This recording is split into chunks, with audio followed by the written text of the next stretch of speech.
Hi there, Lindsay here, the Frugal Crafter. Every year I take part in a challenge called Inktober, which is a month-long drawing challenge in October where I do a drawing a day.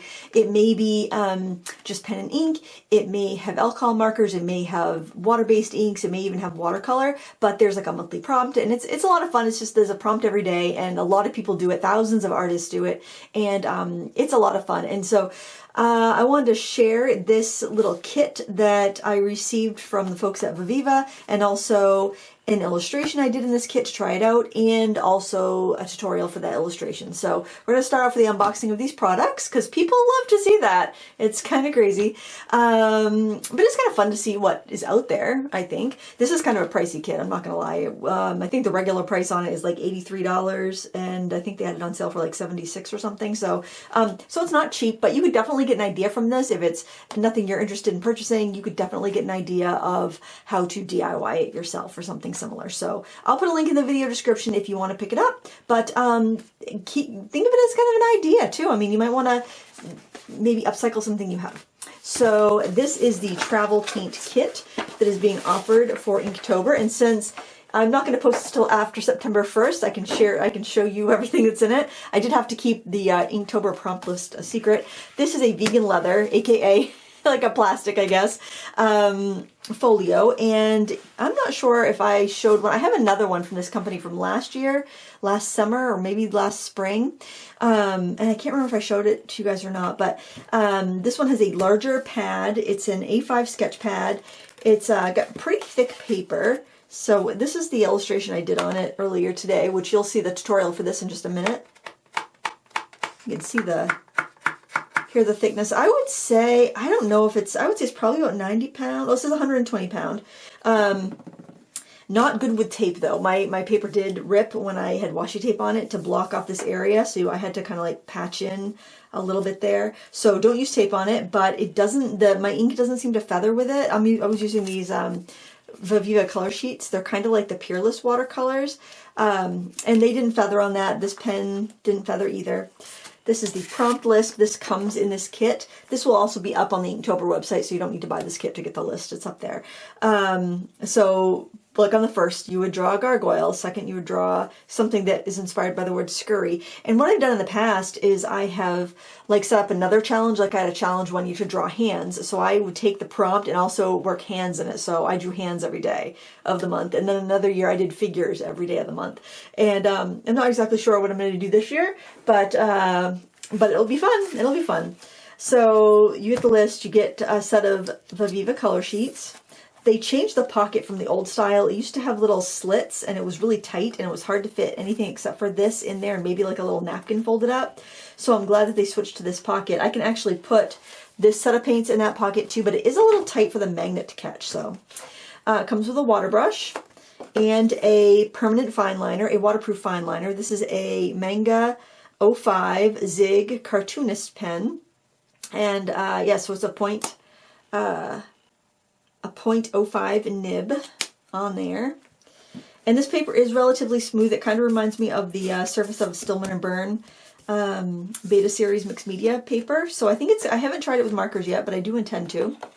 And yeah, it's all kind of self-enclosed. Now this right here is a fairly new product. I think they came out with these maybe 6 months ago, maybe longer, and I just didn't know about it. But it is it's a cork palette. So it comes with a swatch card that you can fill out so you can see exactly what your colors are. You can write your name on it. And you can write your Instagram handle on it too, apparently.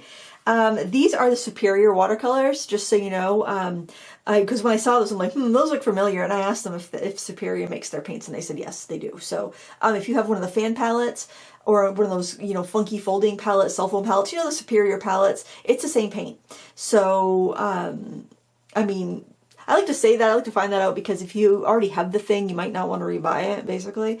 And then this has a little mixing area here, and I have used their spring selection of colors, and the mixing area held up really well. And they also have this mixing area now on the color sheets, which was a huge improvement, because before they didn't have anything, and it was so frustrating to try to, mix colors, so that just folds out while you're holding it. I remember when they first came out with a little palette that you would have to, you'd glue in there, and that was better than nothing, but this is so much better. but also that. And then the cork is completely compostable and biodegradable.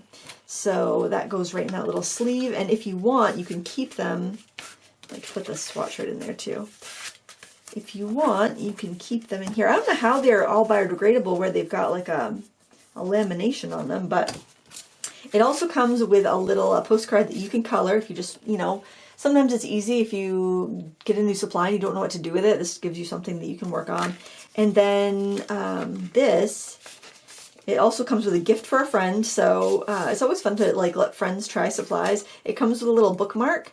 Like we had in my Paper Craft Society box, we also did these Viviva bookmarks because it was just a great way to have some, like a little portable palette of watercolor. Paddable. It's paddable. It's a portable palette. Paddable. And then it's got a little postcard for your friend to color. So that's kind of cool that it's got that little gift to share. But anyway, that is the Inktober collection. I think they do have some other like sketchbooks. It's just like a sketchbook and the color sheets that are much cheaper. So they do have a bunch of other different offerings. This is kind of like the deluxe kit. But without further ado, let's get on to the tutorial and I'll show you how I sketched and painted that using the supplies here in this kit. I started off by taping down a little rectangle on my paper here so I could do a sketch, and I'm going to use the HB pencil in this Faber-Castell matte black pencil set. I haven't really used these much, but I thought it would be a good opportunity to try them out. I'm sketching from an artist photo reference book. This is the Reflections, Textures, and Backgrounds edition, and I will link it up down below. I picked it up used on Amazon, and I love this series of books. I bought a couple new when they first came out in like the early 2000s, maybe 90s, I'm not sure. But since then, I've collected the rest of them used on Amazon for a song. I paid between $4 and $25 for each book, so definitely check those out if you like to have printed references on hand. I apologize for how light my sketch is there, but I just wanted to get something down because when I'm going to do any sort of inking or kind of illustrative work, I like to do my inking last. So I'm going to start off here by actually filling in the swatch chart with these pan paints. So these are the original colors of the Viviva pan paints. They're in a biodegradable cork palette. Now the paints themselves are the superior watercolors. So if you've used like the fan palette or any of their other novelty palettes, these are the same paints. These is all assembled in India. That's where Viviva Color Sheets is from. But the paints, I believe, are actually made in China, and then they ship those like paint chips over to be put in the cork palette. I really got down to the weeds, and they were completely honest with me when I asked them about the provenance of their paints. Good transparent company over there. I really like their products, and they seem like really nice people as well. I'm also swatching the color sheets. There's a little spot underneath every color chip to put a swipe of the color, and I highly recommend doing that because it's really difficult to tell what the colors are in these kits without doing that. I've had many of these little booklets over the years. They're so fun to tuck into a travel bag or just even close up in your sketchbook when you're out on the go. They're very compact and convenient to use, and just kind of nice. They're not that expensive too, so if something happened and you lost one and you lost it, it's not that big of a deal. And they do sell refillable colors, so if you use up all the red, you can get like a set of the reds. You know, it's kind of neat. So I am using the cork palette first, and the set that I'm using is the deluxe set, which comes with your choice of the cork palette, your choice of the color sheets, the vegan leather folio, and the Inktober sketchbook. Now, something I'm going to tell you about their papers, and it may be because they're made in India, and anytime I've ever used paper made in India, it does seem to be very softly sized, is that it is not great for using tape. And I've used many of their sketchbooks, and overall I've been happy with them except for using tape. Tape always tears off a layer of the paper. So I just wanted to warn you there, because in case you've got this kit at home and you want to follow along and you're starting to tape down that page, just don't tape down the page.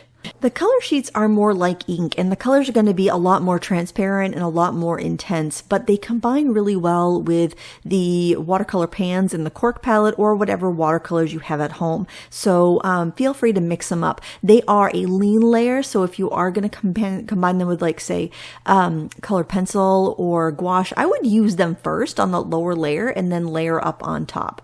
I do find them to be very kind of easy to use. They do reactivate a little bit if you paint over them. So just kind of keep that in mind. If you wanted to like layer on top, these will reactivate, just like your regular watercolors will. So some colors stain a little bit more, just like watercolors do. It's, you know, just take some experimentation to get used to them. But I feel like the learning curve is fairly small with these. Now here I'm putting in some background. I just wanted to get some like greens in the background and kind of put a setting for the car and really just kind of develop things. So here I am adding some fine liner. My camera went out of focus a bit, so I'm going to cut that part out. But I just want to give some form and definition now that I realized how the picture was going to go. Now that I have that basic form down, I have things a little more committed with the fine liner, which came in the Viviva kit. It also came with this water brush I'm using. I'm going in and adding another layer, and this time I'm using the color sheets because the red there is just more transparent. It will glaze over the layer of the pan paint I put down to begin with, and it will help me to get that glossy, deep red color of the vintage car. And I'm also adding in some of the, I think it's called slate black or slate gray. I'm adding some of that in there for the shadows because it is such a transparent, cool gray that it really just deepens and darkens that color without giving me any mud.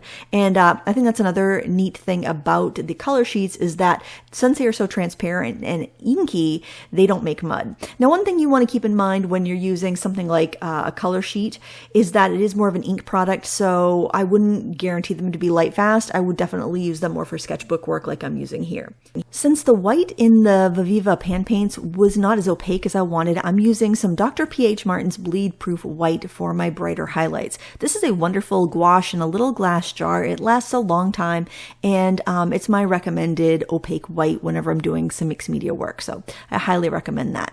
And again, I'm going in, I can switch back and forth between the different watercolor versions and also the gouache. As long as I dry in between, I shouldn't have any sort of issues with feathering and whatnot. And even though this paper is softly sized, meaning, you know, it ripped when I was putting the tape down, or you'll see when I peel the tape up, it still doesn't feather with the ink and it allows me to layer, and I really don't get any issues with that. So that's a good thing about this paper. Now here, taking the tape off, I had to heat it with a heat tool, and still I ended up tearing a little bit right there. So I repaired that with a little bit of Mod Podge, some matte Mod Podge, and then I went in and just fixed the picture with some ink. I also drew a black border around my design to clean it up a bit, and there you have it. I really like how this came out, even though it was a little bit sketchy at times. It was a lot of fun to do, and I hope it inspires you to get your supplies out and give it a try. Thank you so much for watching. I'll have all the products I used, including the book with a reference photo, linked down below in the video description. Thanks for watching. Until next time, happy crafting.